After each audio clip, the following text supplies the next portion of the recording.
Hey yo, motherfuckers. That's right, it's your boy Fatty Daddy coming at you one more time with those reviews under fire. Yeah, I got 5 new albums that I checked out. I mean, some are pretty new, like within this past couple weeks. Got a couple been out for a couple months. I'm not always able just to get to everything right away. Some things I get stuck on. Sometimes I have trouble with things, gotta come back to it. Just how it goes.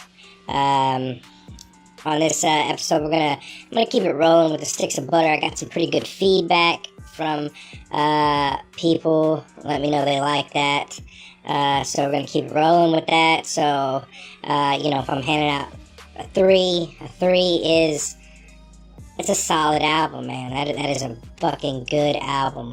I'm not going to be just super friendly with going over that, a 5 is a classic fucking album, and so I don't just give that out to anything.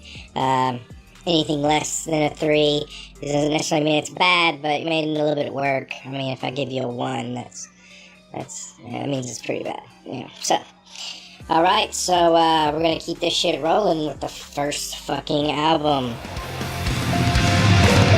When we set sail, energies our procession. The journey in one repeats. Racing is our Alright, first album is Dimmu Borgir. This is their newest album. It is called Eonian. I could be wrong, it could be Eonian. But I'm going to say Eonian because that's what I want to do. They are on Nuclear Blast Records, which is a metal label, I believe, out of Germany, I think.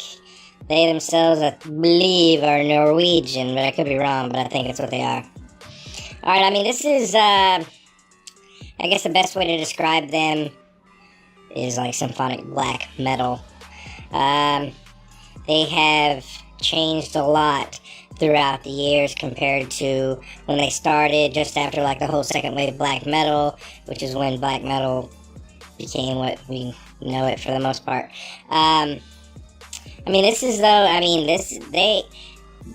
If black metal has mainstream, it is fucking Dimmu Borgir. I mean, in bands like Cradle of Filth, they're up there. They're like famous all over the world. You know what I mean? Their albums sell. They make money off of their band. They don't have to have like jobs and shit. So, there's a whole divide with the whole true cult black metalers and, this kind of black metal. And, to me it's whatever. It's like either good or it's not. And I mean, this is good stuff. I don't want to call it poppy, but that's why I just call it high gloss symphonic black metal. This is a good solid album, especially considering their last 2. I know it was like Abracadabra, and I can't remember the name of the album before that. They were decent. They weren't just bad, but I don't know. I don't think they were that popular. This is not up to par with my favorite album, which is Death Cult Armageddon, which to me was just a phenomenal fucking album. Just super badass. I mean, this is badass too. I think they're just going with the whole gothic vibe, but it's like extra. It's a little much. It's kind of over the top, but I mean, some of these songs I could totally picture some crazy gothic party and everybody, a lot of leather and eyeliner happening, but it's not bad. My favorite tracks on the album will be The Unveiling, The Empyrean Phoenix, and Archaic Correspondence. Those are all pretty dope. Ultimately, I will give this album 3 sticks of butter. Get money, go hard, you motherfucking right. Never been a fraud in my motherfucking life. Get money, go hard, damn fucking right. Stun on these bitches out of motherfucking spite. Ain't no running up on me, went for nothing to glory. I ain't telling y'all to do it, I'm just telling my story. I don't hang with these bitches cause these bitches be corny.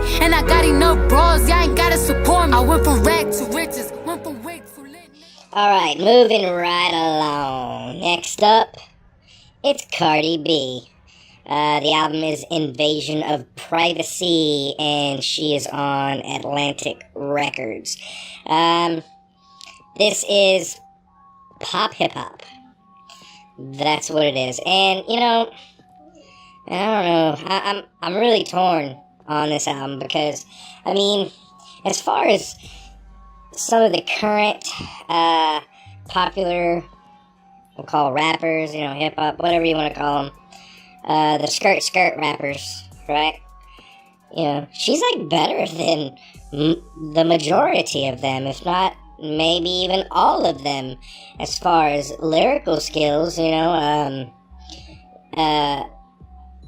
it's just, you know, a lot of it's overly pop. It's like, you know, some of the songs are tailored for, like, almost all of them are tailored for the radio.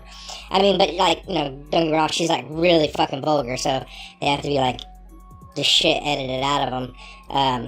But, I don't know, she has, like, a who's who as far as, fucking features and shit, and they're all, like, pretty popular people right now in the mainstream. But, I don't know, man. Some of the things that turns me off is, I mean, first off, there's obvious influence from someone like Lil' Kim and Nicki Minaj, which, you know, when it comes to women in hip-hop, you know, has there been a lot? Yeah, I'm sure it's a great number, you know, as far as women in hip-hop. But to me, you know, and people may get upset, there's not a whole lot of, just a whole bunch of good ones. And that's just my opinion, you know. But obviously, you know, Lil' Kim and Nicki Minaj, think what you want, say what you say, but they're far, you know, up there as some of the better ones in rap, you know, that are, you know, MCs. Lil' Kim is pretty damn fucking good. Nicki Minaj, I mean, yeah, she's another overly pop one, but when she goes off, she fucking goes off. Cardi B, she has some songs where she fucking goes off, and it's pretty fucking dope. But I have a hard time rolling down the street jamming this. That's just me, you know what I mean? I have a hard time sometimes with the accent. It's almost over the top East Coast, you know, but you know, that's just, it is what it is. And, you know, I had questions like, is she gangbanging? Can somebody tell me if this girl, she sat tripping? Because, like, every song is supposed to have, like, a title that starts with a C. She puts a B. Obviously, her name is Cardi B, but when she says stuff with Barty, and, like, instead of Cartier, it's Bartier, and instead of Kodak, it's Bodak. You know what I mean? So I'm like, what the fuck's going on there? Maybe someone can explain. But as far as, excuse me, as far as my favorite tracks on there, the first one probably goes fucking hardest. It's a little intro. It's called Get Up 10. I think I'm saying that right. Then there's a song called Be Careful, which is, you know, slower song, slower jam. There's a song called I Like It, which, what's that dude's name, like J Balvin or something like that. I like it, man, because a lot of people, you know, only a couple people know this about me, but, like, I really dig, like, Spanish hip-hop, you know what I'm saying? Shit, when it's lyrics are in Spanish and shit, I get down with that, so I kind of stuck out. I liked it. But overall, I'm gonna have to give this album 2 sticks of butter, just because, I mean, it's kind of hard to take serious. It really is, man. You know, I get it. She's become kind of like America's sweetheart or something. I mean, it's crazy to consider her background story, but I mean, it's one of those rags to riches stories, so I guess people love it. But yeah, it just ultimately probably wasn't for me. Look, baby, there's a fine line. I believe we're sitting on it. Been here 45 times now. I feel like dipping on you. You like to fuck my mind with the bullshit spitting, like I'm just another lifeline when that fuck was tripping on you. This might be hard to hear. I fear I'm going way too far. I wanna be a man and all, but disrespect is all. Next album is Tim Torment. The album is called Realignment. He is on Funny Farm Records. I mean, this is hip-hop, slightly hardcore hip-hop. Solid fucking album, man. This is like, it's what is my take from it? It's a concept album. Kind of like deals with his own issues with anxiety, maybe a bit of bipolar and depression.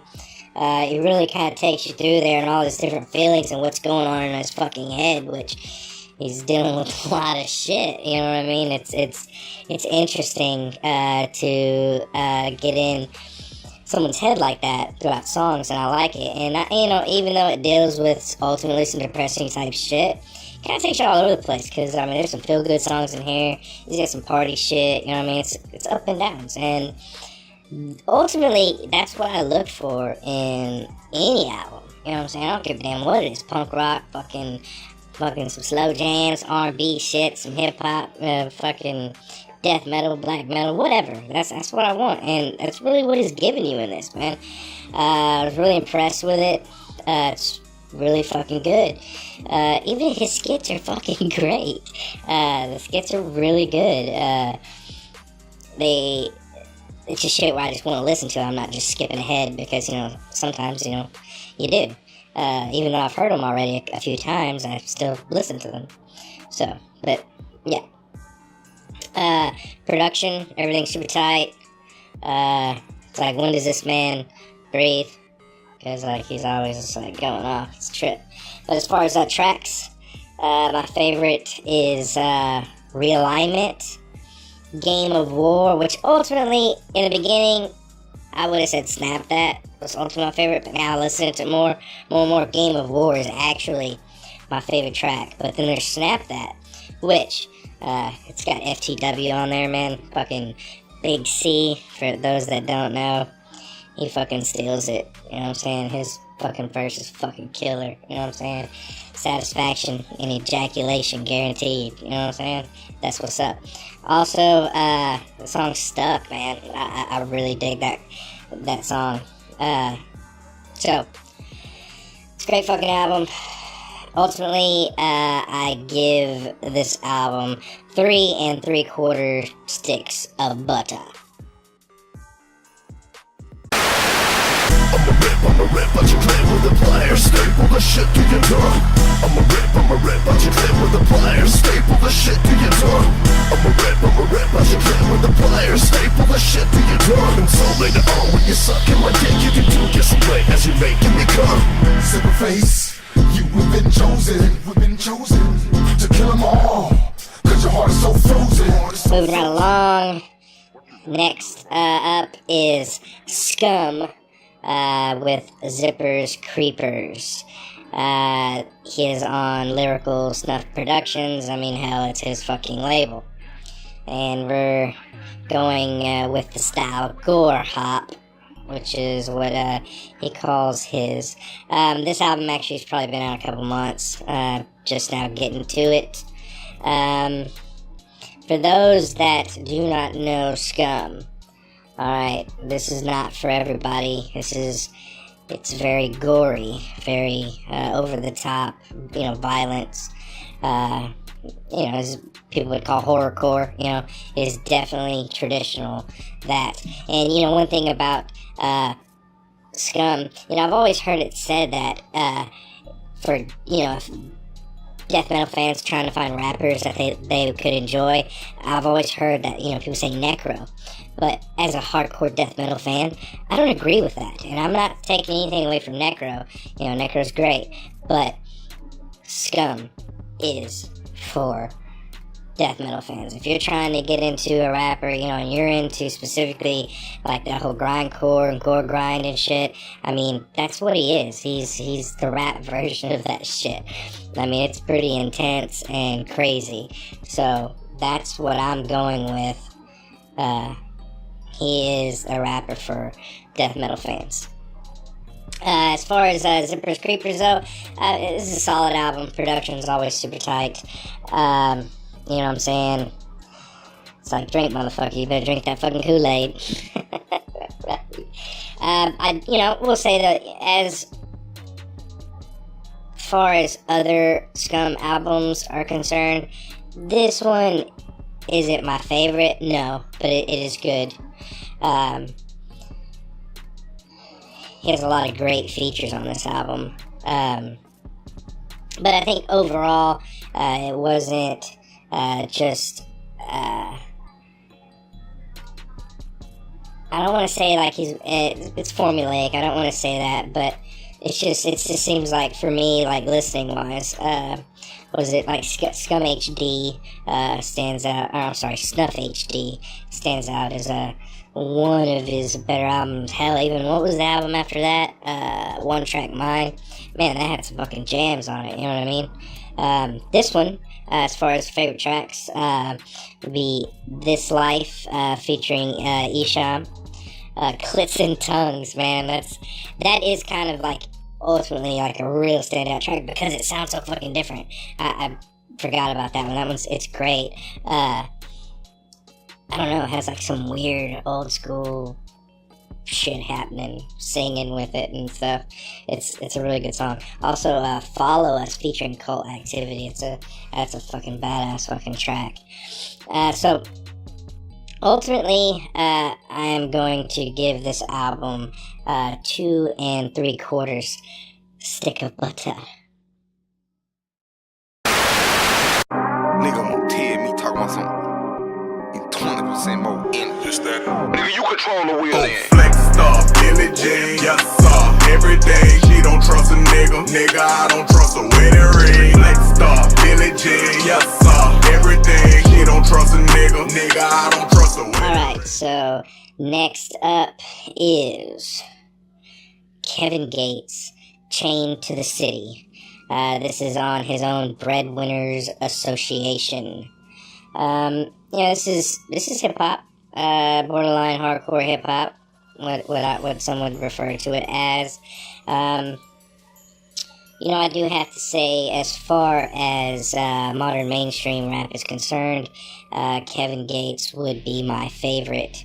It trips me out because all the people today listen to hip hop and want to not really dig in some of the new school modern shit, because there's no lyrics, but they'll lump somebody like Kevin Gates just in the trap music. It's like, damn, man, trap music is just become this broad fucking category, which you can just throw anything in it, which is crazy to me because there's so many different things get thrown into what is trap music. But, as far as I'm concerned, trap music is fucking T.I. and Young Jeezy, you know what I'm saying? But, man, none of this shit sounds like them, so I don't fucking know. But, people complain about lyrics. Kevin Gates has fucking lyrics. And what I like about it is he's the only one new school, like in the mainstream, that, is really spitting some gangster shit. I love some gangster rap music, you know what I'm saying? But it's not like over the top shit. He's just telling you like a lot of wisdom, a lot of street wisdom with it. And that's what I dig about it. As far as this one's concerned, there's kind of a story with it. It's, Chained to the City. He's had, like, in and out of prison, just, like, back to back recently, and he just got out, and there's some kind of drama with his PO will not let him travel, like, to, make music and do shows and stuff like that. Obviously how he makes his money. Now, since he has become mainstream, because if you didn't know, Kevin Gates he just wasn't somebody who just showed up one day as mainstream. He's been underground for a while now, and he has a fucking catalog of fucking albums, before he reached some success with his music. So this is actually, I didn't say in the beginning, but it's a 3-song EP. It's kind of something to hold his fans over until he can release his next album. Now, so as far as this is concerned, it's 3 fucking songs, you know what I'm saying? You don't get a whole lot in it. And they're okay songs. It's not like they're like, oh my god, this is just some badass shit. They're decent. To me, the best out of the 3 is a song called Let It Sing. I really liked it, mainly because he does his vocal thing, some weird things happening. But, he's always, like, in a sense, preaching, like street preaching, which is pretty fucking cool. For him, favorite albums were, I don't know if you, there's Luca Brasi 2, which came out just right on the cusp of him kind of like really getting big. It's a really fucking good album. And then I think it was Murder for Hire, which I think he had already kind of reached a success at that point. For me, those are like his best fucking two, in my opinion, you know. Luca Brasi, the first one was really good too. And then his like mainstream debut album, that was pretty good too. But anyways, yeah. So ultimately, I'm gonna give this, I'm gonna give it 2 1/4 sticks of butter. And not that it's bad, it's decent, but I mean, it's 3 fucking songs, and it's not like they're like necessarily memorable ones. I mean, but I get it, you know what I mean? Motherfuckers gotta eat, and and you know, they're not really letting him do what he wants, so this is what you're getting for the time being. Alright, y'all. So, that wraps it up, man. Appreciate the people who continue to send me music, who continue to, you know, give me suggestions for things to check out. You know, I'll eventually get to all of them, but the boss man only allows 5 albums at a time. So that's how it goes. Again, man, appreciate everybody taking the time to listen. You know, shout out to everybody who, you know, doing reviews on. You know, I love music. Everybody just keep doing what they're doing. I'm a super motherfucking fanatic. So, that's it. That was, Reviews Under Fire. And y'all motherfuckers keep it burning, bitches.